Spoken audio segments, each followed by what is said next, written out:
Good morning बच्चों। मैं रमेश कुमार त्रिपाठी स्वागत करता हूं आप सबका अपने यूट्यूब चैनल केमिस्ट्री गुरु में।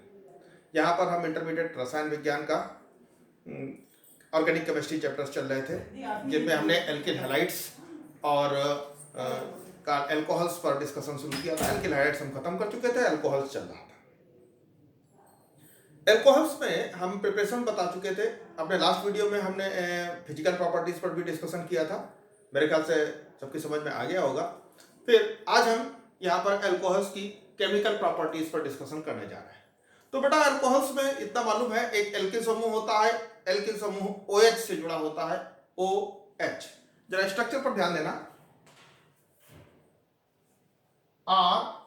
ROH।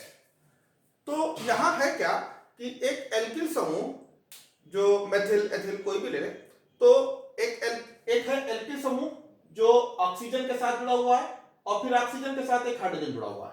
तो यहां पर एल्कोहल की रासायनिक अभिक्रियाओं में दो बातें होती हैं। कभी कभी तो ये बॉन्ड ब्रेक करता है, यानी कि H रिएक्ट करता है, और कभी कभी यहां से बॉन्ड अटैक करता है, तो फिर ये OH रिएक्ट करता है, यानी OH होता है। तो ये दो प्रकार की रासायनिक अभिक्रिया इसमें है। एक वो जिनमें केवल H रिएक्ट करेगा और दूसरा वो जिनमें OH रिएक्ट करेगा। तो हम शुरू करते हैं एक करके। पहले हम बात करेंगे H, ऐसी अल्कोहल की रिएक्शंस जिनमें केवल हाइड्रोजन हिस्सा ले रहा है। ये वाला हाइड्रोजन हिस्सा ले रहा है। तो नंबर एक, हम किसी मेटल सक्रिय धातु जैसे सोडियम है या पोटेशियम है, इनके साथ जब हम एल्कोहल की रिएक्शन कराते हैं, सोडियम या पोटेशियम के साथ, थोड़ा बड़ा लिखते हैं, Na या K के साथ, तो क्या होगा जरा ध्यान से देखना। ROH है, ये सोडियम के साथ जब हम रिएक्शन कराते हैं तो ये इस हाइड्रोजन को हटा देता है और उसकी जगह पर सोडियम आता है, तो बनाता है RONA। ठीक है, RONA। ये हाइड्रोजन निकलेगा, अगर दो मॉलिक्यूल ले ले तो दो हाइड्रोजन निकलेंगे, और जब दो हाइड्रोजन निकलेंगे तो वो दोनों हाइड्रोजन आपस में मिलकर H2 गैस बना देंगे। ठीक है, यानी कि अल्कोहल्स को सोडियम के साथ रिएक्शन करने पर हाइड्रोजन गैस बनती है। एग्जाम्पल के तौर पर हम यहां पर अगर CH3OH ले लें और हम कहें कि सोडियम के साथ इसकी रिएक्शन करा रहे हैं, तो हमारा बनेगा क्या, CH3ONA। ठीक है, CH3ONA plus hydrogen gas. Clear? नाम सोडियम मेथॉक्साइड कहते हैं, मेथॉक्साइड। इसी प्रकार से sodium ethoxide, sodium propoxide and so on. Clear है? तो ऐसा सोडियम और पोटेशियम धातुओं के साथ होगा। दूसरा केस हम लेते हैं जबकि इसका एस्टरिफिकेशन कराएं, जैसे कि किसी भी वसीय अम्ल, कार्बोक्सिलिक एसिड जिसको कहते हैं, एसिड जैसे एसिटिक एसिड है, प्रोपेनोइक एसिड है, किसी वसीय अम्ल से जब अल्कोहल की रिएक्शन कराई जाती है और खासतौर से H2SO4 की प्रेजेंस में हम गर्म करते हैं, तो जरा देखें क्या होता है। इस घटना को एस्टरिफिकेशन कहते हैं। ध्यान से देखना, हमारे पास जैसे वसीय अम्ल है CH3COOH, एक हमने एग्जांपल के तौर पर लिया CH3COOH। ये हमारे पास वसीय अम्ल है जिसका नाम है एसिटिक एसिड। इसकी रिएक्शन हम अल्कोहल से करा रहे हैं, ROH, अल्कोहल। इसी को अगर हम उल्टा लिखें तो समझने में आसानी होगी। ROH को हम घुमा के लिखने की कोशिश कर रहे हैं, ध्यान से देखना। यहां से हमने इसको हटाया, HOR, ROH हमने उल्टा लिखा थोड़ा सा समझाने के लिए, और कोई बात नहीं। इसकी रिएक्शन हम H2SO4 की प्रेजेंस में करा रहे हैं, सल्फ्यूरिक एसिड के साथ हम इसको गर्म करते हैं। याद रहे सल्फ्यूरिक एसिड सान रही है, सान माने कंसंट्रेट। अब होता क्या है कि यहां पर ये एक वाटर का मॉलिक्यूल निकलता है, वाटर मॉलिक्यूल निकल जाएगा तो बनेगा क्या, CH3COOR, CH3COOR plus water molecule, ये बना ईस्टर। ईस्टर्स बनते, यानी कि अल्कोहल को कार्बोक्सिलिक अम्ल के साथ गर्म करने पर ईस्टर मिलते हैं। इस रिएक्शन को हम ईस्टरिफिकेशन कहते हैं। ठीक है, ध्यान में यहां पर एक निर्जलीकारक यानी कि डिहाइड्रेटिंग एजेंट सल्फ्यूरिक एसिड का इस्तेमाल किया जाता है, गर्म करना पड़ता है।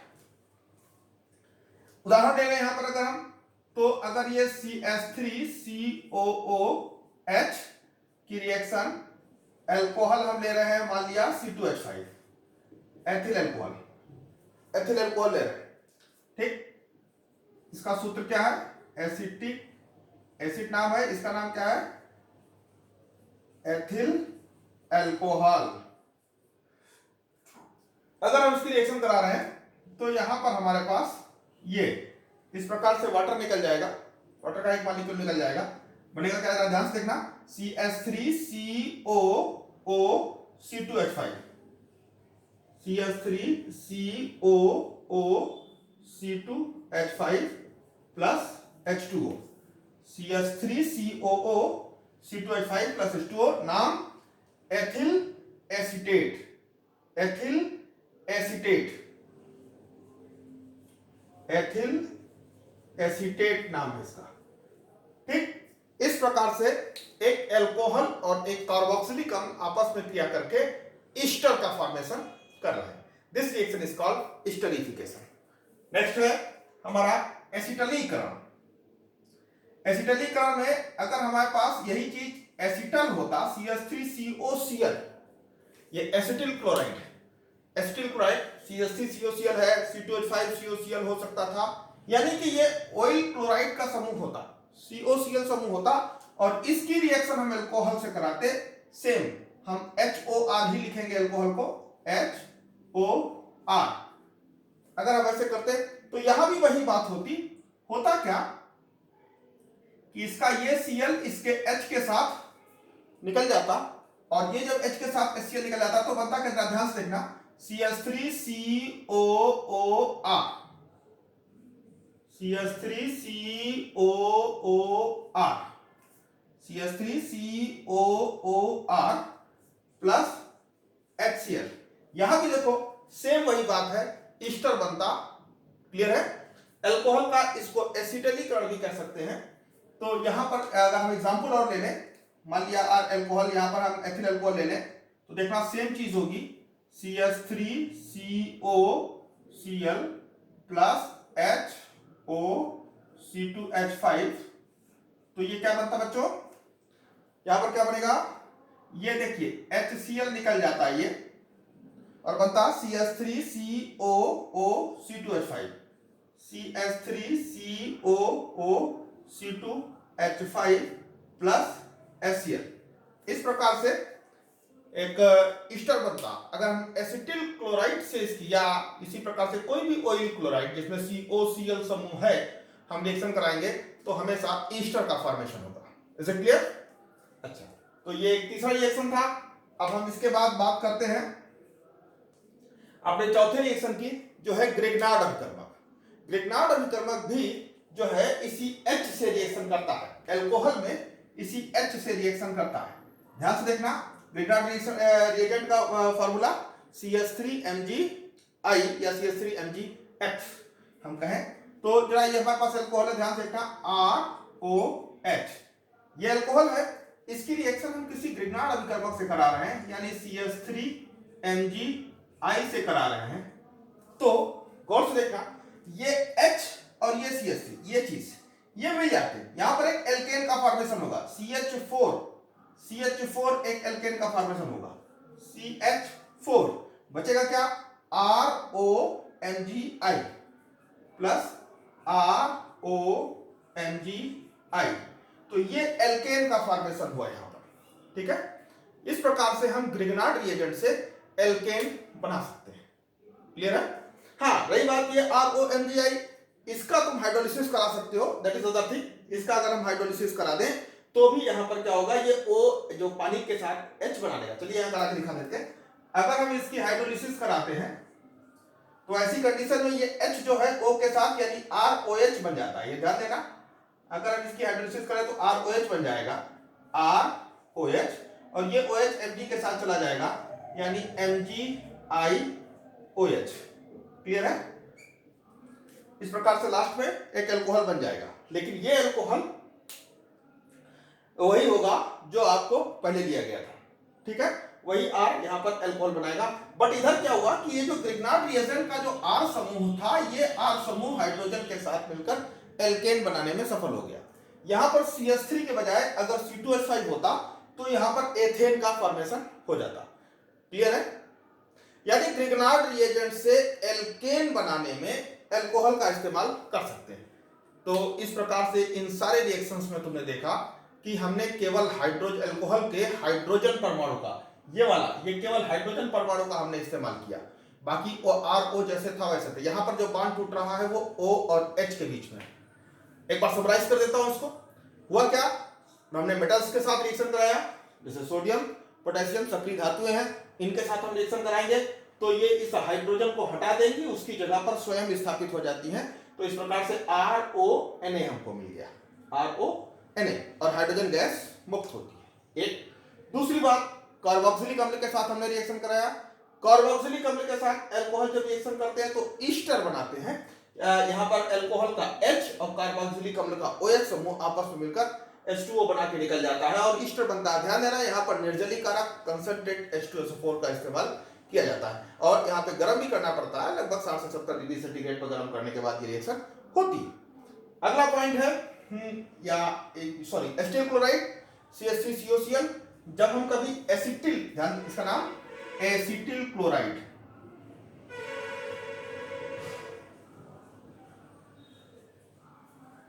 ऑयल क्लोराइड COCl समूह जहां कहीं भी होगा और अगर वो अल्कोहल के साथ रिएक्शन करेगा तो Cl और H आपस में रिएक्शन करके HCl बना के निकल जाएंगे और बाकी का हिस्सा जुड़ जाएगा। तो तुम्हारे पास बनेगा CH3COOR, एक ईस्टर का फॉर्मेशन होगा।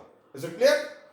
अच्छा, और लास्ट हमने तुमको बताया ग्रिग्नार्ड रिएजेंट। ग्रिग्नार्ड रिएजेंट हमेशा, जो ग्रिग्नार्ड रिएजेंट का R होता है, RMgX फार्मूला है, जो उसका R यानी कि जो उसका एल्किल समूह होता है वो अल्कोहल के हाइड्रोजन के साथ एल्केन बना लेता है, यहां मिलकर आपस में एल्केन बना लेता है और बाकी प्रोडक्ट अलग हो जाता है। बाद में उसकी हाइड्रोलिसिस करके भी अल्कोहल प्राप्त किया जा सकता है, that is reaction. Is it clear? तो बच्चों, एक बात तो ये थी कि यहां पर हमने तुमको बताया कि इसमें अभी तक अल्कोहल का H परमाणु ही रिएक्शन कर रहा है। अभी इसके आगे देखते हैं।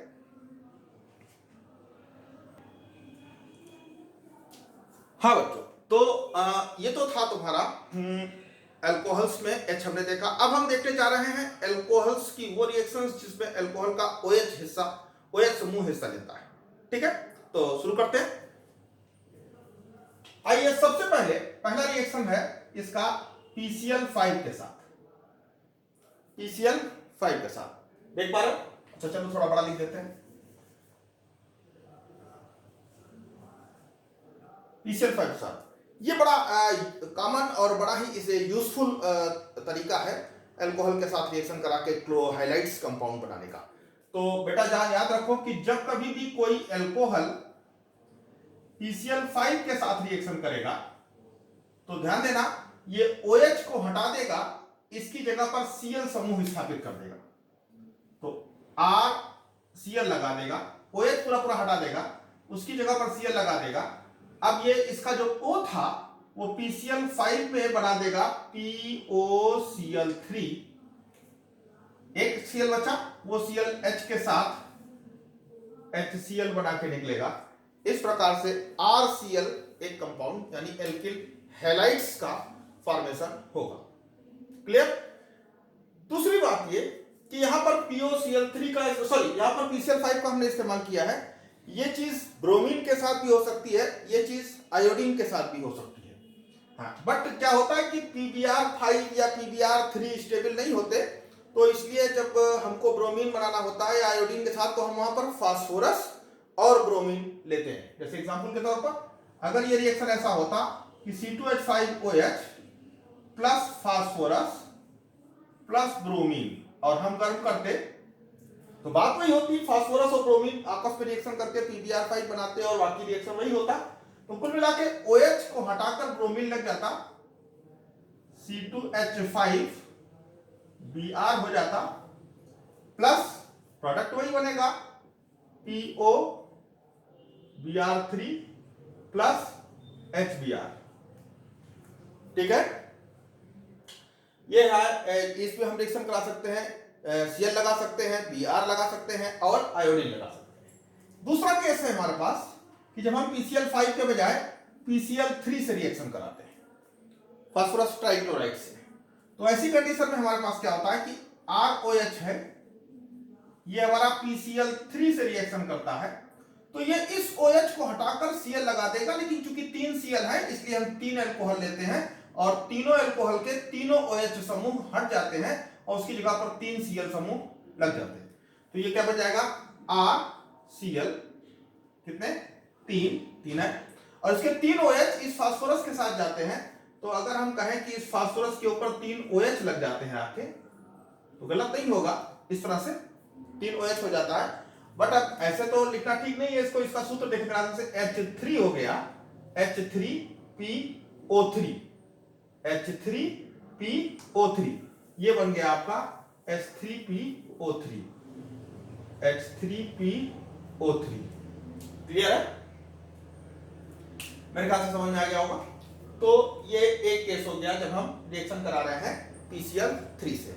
हैलाइड्स बनाने का एक और तरीका है जहां पर हम SOCl2 यानी सल्फोनिल क्लोराइड से रिएक्शन कराते हैं। जरा ध्यान से देखें, तीसरा रिएक्शन हमारा कि अगर हम अल्कोहल की रिएक्शन SOCl2 से कराते हैं, थायोनिल क्लोराइड से करा रहे हैं, तो क्या होगा, ये यहां पर भी वही है, OH हटाकर Cl लग जाएगा, RCl, बाकी SO2 गैस निकल जाएगी, SO2, और एक HCl गैस निकल जाएगी। यहां पर एक HCl गैस निकल गई, एक SO2 गैस निकल गई। इस प्रकार से हैलाइड्स का फॉर्मेशन हुआ। यहां पर 3 तरीके हमने तुमको बताए हैलाइड्स अल्कोहल से हैलाइड फॉर्मेशन करने के लिए। आप PCl3 से रिएक्शन करा सकते हो, आप PCl5 से रिएक्शन करा सकते हो, आप SOCl2 से करा सकते हो। इन तीनों रिएक्शन से एल्किल हैलाइड्स का फॉर्मेशन होगा।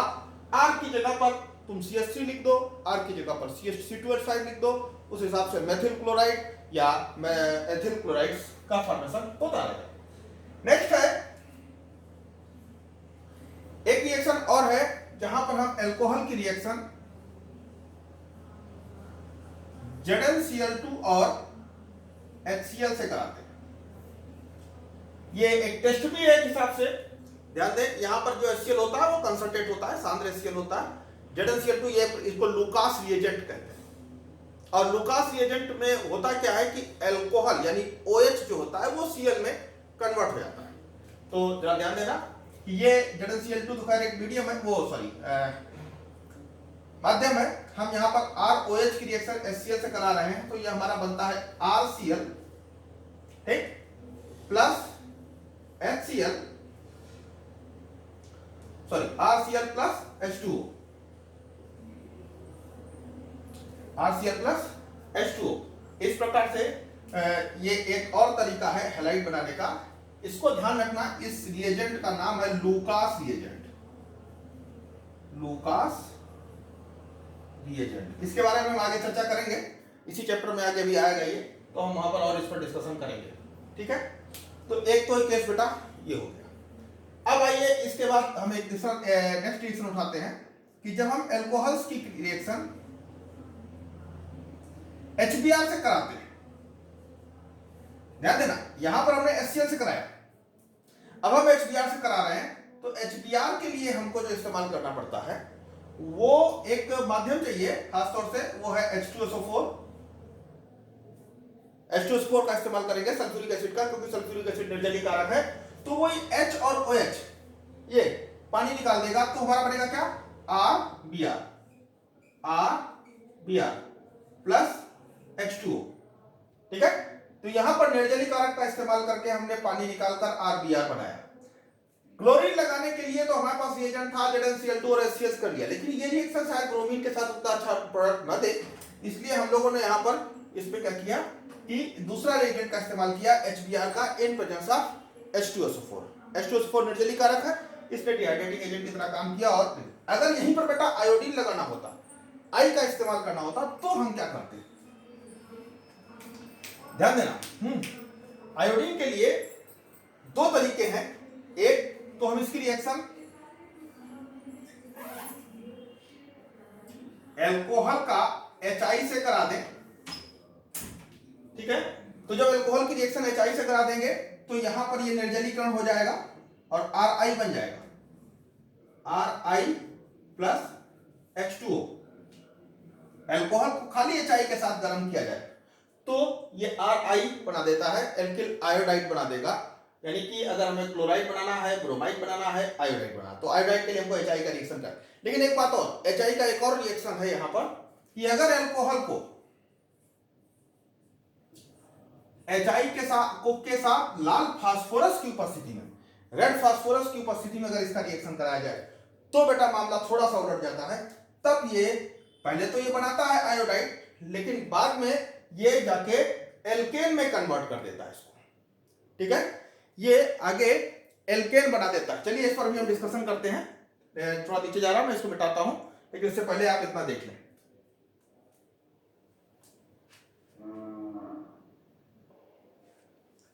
हाँ, तो मैं बात कर रहा था HI की। तो चलिए देखते हैं बच्चों, ये एल्कोहल है ROH। जब ये HI से रिएक्शन करता है तो होता क्या है, हम HI के दो मॉलिक्यूल ले लेगा, तो एक तो H2O बना लेगा, ठीक है। यहां पर ये एक HOH के साथ H2O बना लेगा और एक H यहां स्थापित हो जाएगा, यानी RH बन जाता है, प्लस H2O, दो H है, एक H यहां में लगाया, एक OH के साथ लगाया, ठीक है। बचा क्या, I2। यहां पर आयोडीन के दो परमाणु आपस में मिलकर I2 बना देते हैं। I2 वाष्पशील होता है, बैंगनी कलर की है, बैंगनी कलर की वाष्प के रूप में आयोडीन निकलता है। तो इस प्रकार से एल्केन का फॉर्मेशन हुआ। इस चीज को फिर से देख लें।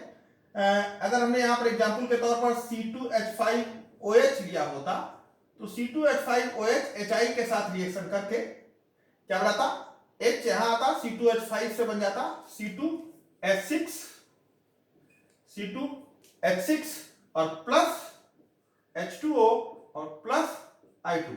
इस प्रकार यहां पे एल्केन का फॉर्मेशन हो जाता। एल्केन मतलब एथेन, यहां पर एक एथेन का फॉर्मेशन होता। क्लियर है। तो HI के साथ दो प्रकार की बातें थी, एक सादा HI था जहां पर आयोडाइड बना, और एक HI फास्फोरस के साथ रिएक्शन करके इसको एल्केन यानी अपचायन का काम करता है, एल्केन में कन्वर्ट करता है। Next point is HNO3 nitric acid. तो जरा HNO3 की अगर हम संरचना को ध्यान से देखें बेटा तो क्या आता है, HON double bond O coordinate bond O, HNO3। इस प्रकार से HNO3 है। इस HNO3 को गौर से देखना, अल्कोहल के साथ रिएक्शन कर रहा है। अगर यहां पर हमारे पास ROH अल्कोहल हो और इसकी हम रिएक्शन करें तो हम इसको ऐसे लिखेंगे HNO2, ऐसे लिखेंगे ना, HONO2 है ये HNO3। तो यहां पर क्या होगा कि ये एक वाटर मॉलिक्यूल निकल जाता है, ठीक है। तो क्या बनेगा, RONO2। वैसे तो इसको पढ़ते हैं एल्किल नाइट्रेट, हालांकि नाइट्रेट है नहीं, ये तो नाइट्राइट है, लेकिन पढ़ते हैं इसको एल्किल नाइट्रेट,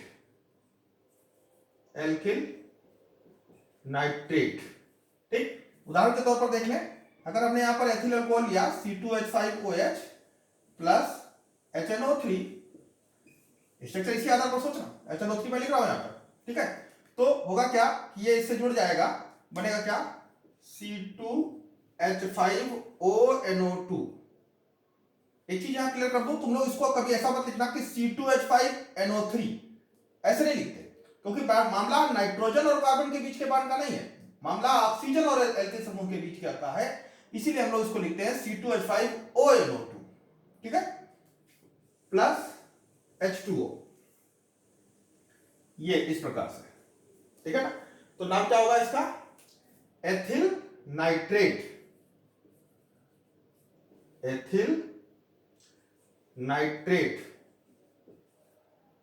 ठीक है। हालांकि नाइट्रेट है नहीं, ये है नाइट्राइट, लेकिन इन जनरल किताबों में यही चल रहा है और इसी नाम से चलता है, तो हम भी बोल रहे हैं वाला, हालांकि ये एथिल नाइट्राइट है, ठीक है। आगे बढ़ते हैं। नेक्स्ट है हमारे पास H2SO4 के साथ, ये बड़ा इंपॉर्टेंट रिएक्शन है, सांद्र H2SO4। हमने HNO3 देखा, अब हम देखने जा रहे हैं सांद्र H2SO4।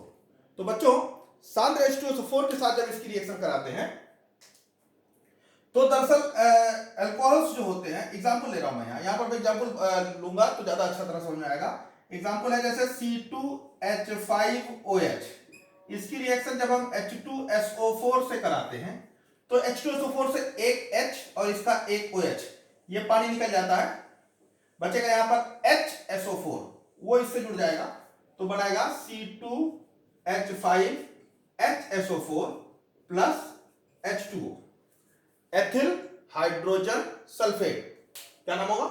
Ethyl hydrogen sulphate. अब ये एथिल हाइड्रोजन सल्फेट दो प्रकार से रिएक्शन करता है।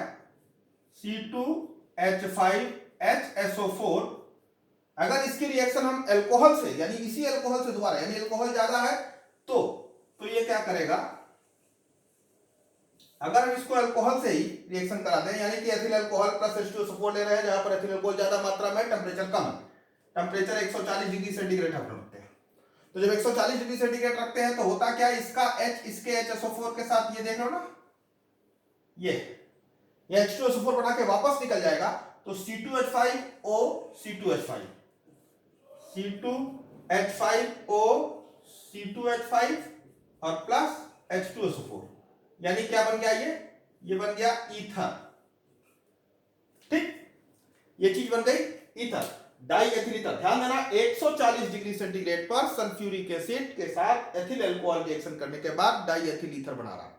ठीक है, लेकिन अगर यही चीज C2H5HSO4 है हमारे पास और ये जो है सीधे गर्म कर रहे हैं और टेंपरेचर हम रख रहे हैं 170 डिग्री सेंटीग्रेड, तो ऐसी कंडीशन में यहीं से एक H इस H के साथ H2SO4 बना के निकल जाएगा और ये बचेगा C2H4 प्लस H2SO4 और इसका नाम हो गया एथिलीन, यानी डबल बॉन्ड वाला एक कंपाउंड बन गया। कहने का मतलब ईथर भी बन सकता है, एल्कीन भी बन सकता है, बशर्ते टेंपरेचर का अंतर है। एथिल अल्कोहल H2SO4 के साथ 140 डिग्री सेंटीग्रेड पर ईथर का निर्माण करेगा, एथिल अल्कोहल H2SO4 के साथ 170 डिग्री सेंटीग्रेड पर एल्कीन का निर्माण करेगा, यानी कि एक डबल बॉन्ड आ जाएगा वहां पर और एक एल्कीन का फॉर्मेशन होगा, CH2 double bond CH2। Ethylene की संरचना तुम जानते हो, ऐसे करके। ठीक है, इस प्रकार से एथिलीन का फॉर्मेशन होगा। क्लियर है? तो ये था H2SO4 के साथ। अब हम आते हैं इसकी एक रिएक्शन क्लोरीन के साथ। फिर से एक बार ध्यान से देख लो। हाँ, तो हम अल्कोहल के डिहाइड्रेशन की बात कर रहे थे, इसी चीज को फिर मैं एक बार फिर से यहाँ पे फ्रेश दिखा दे रहा हूं कि जैसे अल्कोहल होता है, ये स्ट्रक्चर है बेटा अल्कोहल का, क्योंकि ये रिएक्शन इंपॉर्टेंट है इसलिए फिर बता रहा हूं आपको। ये है, ठीक है। अल्कोहल का अगर हम कंसंट्रेट H2SO4 के साथ 170 डिग्री सेंटीग्रेड पर गर्म करा रहे हैं तो ये H और OH पानी बना के निकल रहा है और यहां पर एक डबल बॉन्ड है। फाइनल प्रोडक्ट की बात कर रहे हैं, बाकी तो स्टेप हमने पीछे बताया था कैसे कैसे स्टेप होता है। यहां पर ऐसे हो जाएगा HCH डबल बॉन्ड CH ऐसा हो जाएगा। ठीक है, बात तो समझ में आई। इस प्रकार से एक वाटर मॉलिक्यूल इसमें निकल गया। यही चीज हम दूसरे तरीके से भी कह सकते थे, वो क्या कि अगर हम इस अल्कोहल की रिएक्शन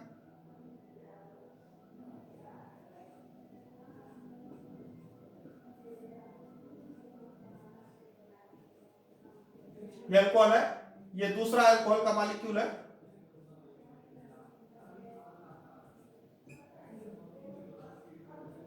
ये एथिल अल्कोहल। अगर इसकी रिएक्शन हम 140 डिग्री सेंटीग्रेड पर कंसंट्रेट H2SO4 के साथ कराते सांद्र सल्फ्यूरिक अम्ल के साथ, तो यहां पर ये इस प्रकार से एक वाटर मॉलिक्यूल निकाल दें तो बचेगा CCOCC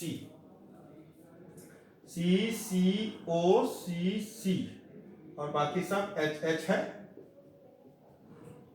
प्लस H2O। ठीक है, तो ये ईथर का फॉर्मेशन है। क्लियर? ये H2SO4 के साथ बड़ा इंपॉर्टेंट रिएक्शन था, इसलिए इसको रिपीट किया। अब आते हैं क्लोरीन के साथ।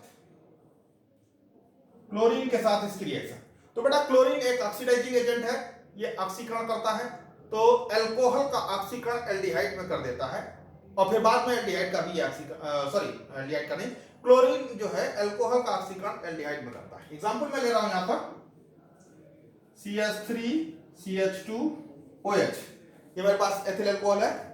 एथिल अल्कोहल की जब हम क्लोरीन से रिएक्शन कराते हैं तो क्लोरीन इस अल्कोहल समूह को एल्डिहाइड में ऑक्सीडाइज कर देता है। एक अल्कोहल एक एल्डिहाइड में ऑक्सीडाइज हो जाएगा, तो यहां बचेगा क्या, CH3CHO, एक एल्डिहाइड बन जाएगा, ठीक, और साथ में हमारे पास 2HCl निकल जाएगा, 2HCl निकल जाता है। क्लियर?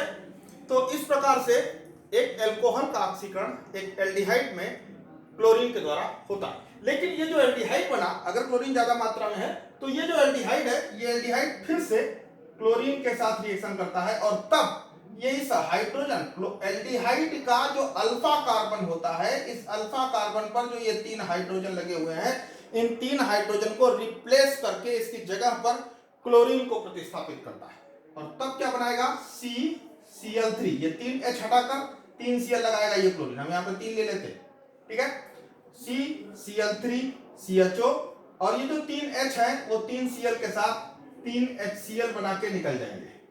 इसे क्लियर? तो ये बनेगा तुम्हारा CCl3CHO, यानी इसका, और इसका नाम है क्लोरल। याद होगा हमने पीछे चैप्टर में इसको डिस्कस किया था, जब हम क्लोरोफॉर्म बना रहे थे तो वहां पर हमने क्लोरल बनाया था, ठीक है। तो इस प्रकार से एथिल अल्कोहल का क्लोरीन के साथ अगर ऑक्सीकरण कराएं तो पहले एस्टल्डिहाइड बनेगा, लेकिन अगर क्लोरीन ज्यादा है तो एस्टल्डिहाइड जो है क्लोरल में चेंज हो जाएगा। क्लियर? लास्ट पॉइंट पे हम आते हैं, इसकी एल्डिहाइड्स के साथ रिएक्शन। अल्कोहल अगर एल्डिहाइड के साथ रिएक्शन करेगा तो क्या करेगा, एल्डिहाइड कीटोन्स के साथ, तो बेटा ऐसा होता है, जैसे मान लिया ये है एल्डिहाइड RCHO, ये स्ट्रक्चर एल्डिहाइड का, ठीक है। चलो मैं एग्जांपल ले लेता हूं, R हटाकर यहां पर CH3 लगा देता हूं, ठीक, एस्टल्डिहाइड ले लेता हूं। एस्टल्डिहाइड की रिएक्शन जब हम मान लिया एस्टल्डिहाइड है और एस्टल्डिहाइड की रिएक्शन हम अल्कोहल के साथ करा रहे हैं, तो क्या होगा जरा गौर से देखना।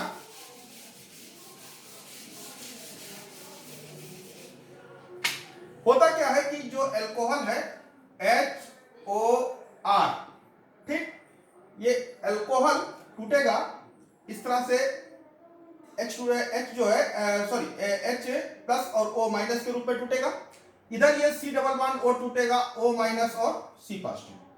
ये H जो है पॉजिटिव है, ये पॉजिटिव हुआ, ये निगेटिव हुआ, ये H इस पर जुड़ जाएगा, और ये निगेटिव है, ये कार्बन पॉजिटिव हुआ, ये आके यहां जुड़ जाएगा। तो जरा देखना क्या बना, CH3 CH,